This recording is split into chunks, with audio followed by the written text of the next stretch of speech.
Sir classes में आप सभी का स्वागत है। आज हम लोग वर्ग दशम के भौतिकी विषय के दूसरा चैप्टर प्रकाश के अपवर्तन का वस्तुनिष्ठ प्रश्न पढ़ रहे हैं। इसका आज दूसरा क्लास है। पहले क्लास के वीडियो को देखने के लिए डिस्क्रिप्शन में लिंक शेयर किया गया है, आप वहां से देख सकते हैं। वस्तुनिष्ठ प्रश्न विद्यार्थियों के लिए काफी मायने रखता है, काफी महत्व रखता है। कारण आज का जो दौर है, जो परीक्षा का दौर है, उसमें वस्तुनिष्ठ प्रश्न ज्यादा संख्या में पूछा जाता है। हालांकि बिहार विद्यालय परीक्षा समिति द्वारा आयोजित मैट्रिक की परीक्षा में 50% यानी 50% प्रश्न वस्तुनिष्ठ प्रकार के होते हैं। इसलिए वस्तुनिष्ठ प्रश्न का महत्व काफी बढ़ जाता है। आइए हम लोग बिना देर किए हुए आगे का वस्तुनिष्ठ प्रश्न और उत्तर देखेंगे। आप वीडियो के अंत तक बने रहें, एक बार में ही आपको याद हो जाएगा, तैयार हो जाएगा। आइए देखें, 20 नंबर प्रश्न है। 19 क्वेश्चन हम लोग पिछले वीडियो में देख चुके हैं कि प्रतिबिंब की ऊंचाई और वस्तु की ऊंचाई के अनुपात को क्या कहते हैं। बहुत ही इंपॉर्टेंट क्वेश्चन है कि प्रतिबिंब की ऊंचाई और वस्तु की ऊंचाई के अनुपात को क्या कहते हैं। आवर्धन कहा जाता है, मैग्निफिकेशन कहा जाता है। अब है कि जब प्रकाश की एक किरण एक माध्यम से दूसरे माध्यम में जाती है तो अपने पूर्व पथ से विचलित हो जाती है। इस घटना को क्या कहते हैं। इसी घटना पर ये चैप्टर का नाम, चैप्टर का शीर्षक और पूरा चैप्टर आधारित है प्रकाश का अपवर्तन, रिफ्रैक्शन ऑफ लाइट।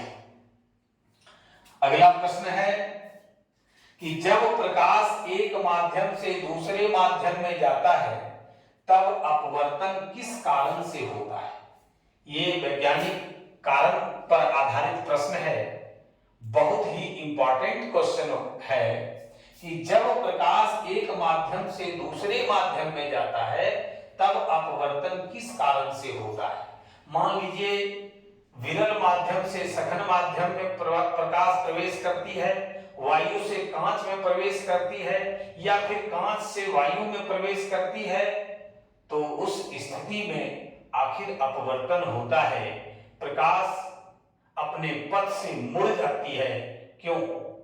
इसका कारण है कि प्रकाश की चाल में परिवर्तन होने के कारण कांच में प्रकाश की चाल अलग होता है, वायु में अलग होता है, जल में अलग होता है, जिस कारण से प्रकाश का अपवर्तन होता है। अपने पथ से वो मुड़ जाती है, पथ से विचलित हो जाती है। अगला प्रश्न है कि सघन माध्यम से विरल माध्यम में प्रवेश करने पर आपतन कोण तथा अपवर्तन कोण में क्या संबंध होता है। कि जब प्रकाश की किरणें सघन माध्यम से यानी कांच से विरल माध्यम में यानी वायु में प्रवेश करती है तो आपतन कोण तथा अपवर्तन कोण में क्या रिलेशन होता है, क्या संबंध होता है। तो आपको जवाब देना है कि अपवर्तन कोण बड़ा होता है। कारण प्रकाश की किरणें अभिलंब से दूर मुड़ती है, दूर हट जाती है, जिसके कारण अपवर्तन कोण आपतन कोण से बड़ा हो जाता है। अगला जो प्रश्न है, देखिए किसी बिंदु वस्तु से निकलकर किरणें किसी लेंस से अपवर्तित होकर जिस बिंदु पर मिलती है उसे क्या कहते हैं। उसे प्रतिबिंब बिंदु कहते हैं, इमेज पॉइंट कहते हैं।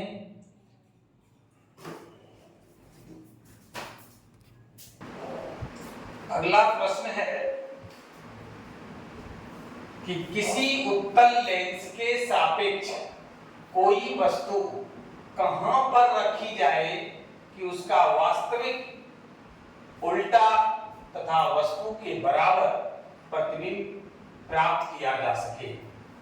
तो इसके लिए हम लोग प्रकाश के अपवर्तन चैप्टर का वीडियो जो बनाया गया है, हम लोगों ने उसमें किरण आरेख की बनावट पढ़े हैं, उसमें जाकर के देख सकते हैं कि फोकस दूरी से दोगुनी दूरी पर, यानी जब वस्तु 2f1 पर रखी जाती है तो उत्तल लेंस के द्वारा उसका प्रतिबिंब वास्तविक बनता है, उल्टा बनता है और ठीक वस्तु के बराबर बनता है। इसलिए इस तरह का सवाल जब आपसे पूछा जाए कि किसी उत्तल लेंस के सापेक्ष किसी उत्तल लेंस के सामने कोई वस्तु कहां पर रखी जाए कि उसका वास्तविक उल्टा तथा बराबर वस्तु से बराबर प्रतिबिंब प्राप्त किया जा सके, बहुत ही इंपॉर्टेंट नेचर का प्रश्न है।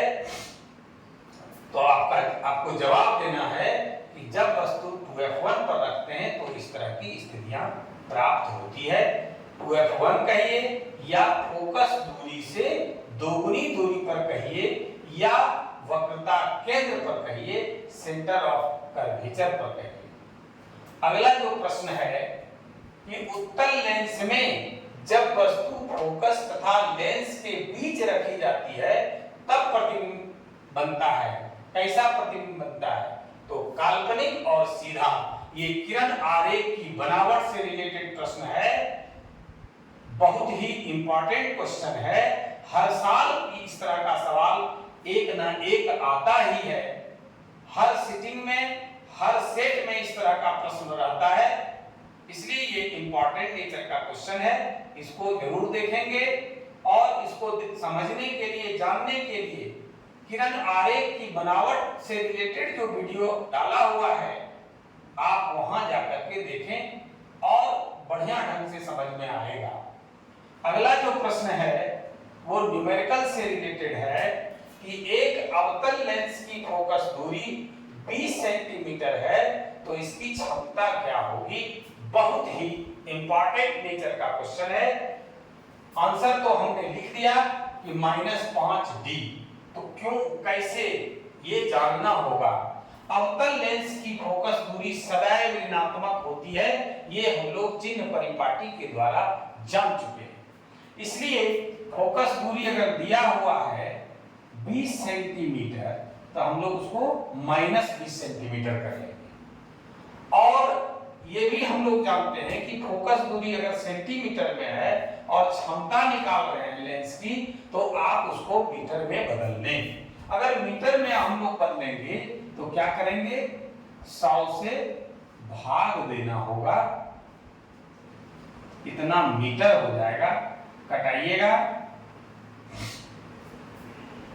आपका -1/5 मीटर ये आएगा। इसको और बदल दीजिए तो हो जाएगा -0.2 मीटर। अब आपको अगर निकालना है लेंस की क्षमता तो P बराबर 1/f, यानी 1/-0.2 d हो जाएगा। इसको हटाइएगा, 10, 2 से इसको कटाइए, -5d आ गया। ये देख लीजिए कैसे -5d आया। फिर से एक बार समझिए कि अवतल लेंस की जो फोकस दूरी होती है वो ऋणात्मक होता है, -20 सेंटीमीटर। सेंटीमीटर को हमने क्या किया, मीटर में बदल दिया। आ गया कितना, -1/5 मीटर। 5 से 1 में अगर आप भाग दिए तो -0.2 मीटर आएगा। ये हमारा f हो गया। फोकस ये लेंस की क्षमता P, power of lens equal to, सूत्र हम लोग पढ़े हुए हैं 1/f। f का मान बैठा दिए, कितना, 1/-0.2। दशमलव को हटाए 10 आया, 2 से 10 को कटा दिए 5 बार में, -5d। देखिए आंसर हमने लिखा -5d। अब है 28वां प्रश्न जो है वो है कि एक उत्तल लेंस की क्षमता 5D है, 5D है, तो यह होगा, क्या होगा, यह 20 सेंटीमीटर फोकस दूरी का एक उत्तल लेंस होगा। यहां पर देखिए फोकस दूरी दिया हुआ था, लेंस की क्षमता निकालना था। यहां पर आपका लेंस की क्षमता दिया हुआ है, फोकस दूरी निकालना है। उत्तल लेंस कैसे जानेंगे, तो जैसे ही +5D है उत्तल लेंस होगा, यहां पर देखिए -5D है अवतल लेंस होगा, क्योंकि अवतल लेंस का सदैव फोकस दूरी ऋणात्मक होता है, उत्तल लेंस का फोकस दूरी सदैव धनात्मक होता है। ये तो हम लोग जान गए कि +5D है, इट मींस ये उत्तल लेंस है, इसकी फोकस दूरी प्लस होगा। अब देखिए कि 20 सेंटीमीटर कैसे आया, तो P बराबर होता है 1/f, P का मान है 5D बराबर 1/f। क्रॉस मल्टीप्लिकेशन अगर करेंगे तो क्या होगा, 5D गुने f बराबर 1। अब क्या होगा, f बराबर 1/5D। अब D को जैसे आ गया, हटाने के लिए हम लोग को क्या करना होगा कि इसको मीटर में बदलना होगा, यानी 100 से गुना करना होगा। तो ये मीटर में ऑलरेडी है, 100 से गुना की थी, सेंटीमीटर में आ गया, इसलिए 5 से अगर इसको कटाइएगा 20 पंचे 100, अब आपका 20 सेंटीमीटर ये जो आया फोकस दूरी, क्योंकि प्लस में है उत्तल लेंस है, इसलिए हमने लिखा कि 20 सेंटीमीटर फोकस दूरी का उत्तल लेंस होगा। आगे है कि जब आपतन कोण 0 डिग्री है तो अपवर्तन कोण का मान क्या होगा।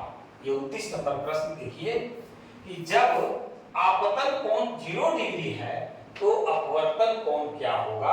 आपको जवाब देना है कि आपतन कोण बराबर यहाँ अपवर्तन कोण हो जाएगा, ये 0 डिग्री है तो अपवर्तन कोण भी 0 डिग्री होगा, 0 डिग्री होगा।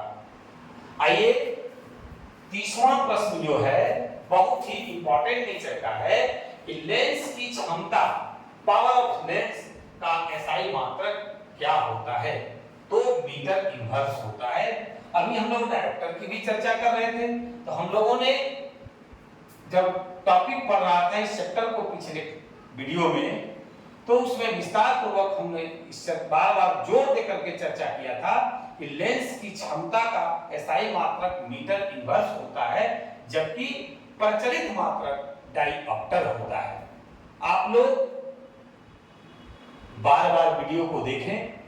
अगर वीडियो समझ में कहीं पर कोई प्रश्न में परेशानी आती है, आप कमेंट करके हमें जरूर बताएं और वीडियो को बार-बार देखें। जो अभी तक चैनल को सब्सक्राइब नहीं किए हैं वो चैनल को जरूर सब्सक्राइब करें।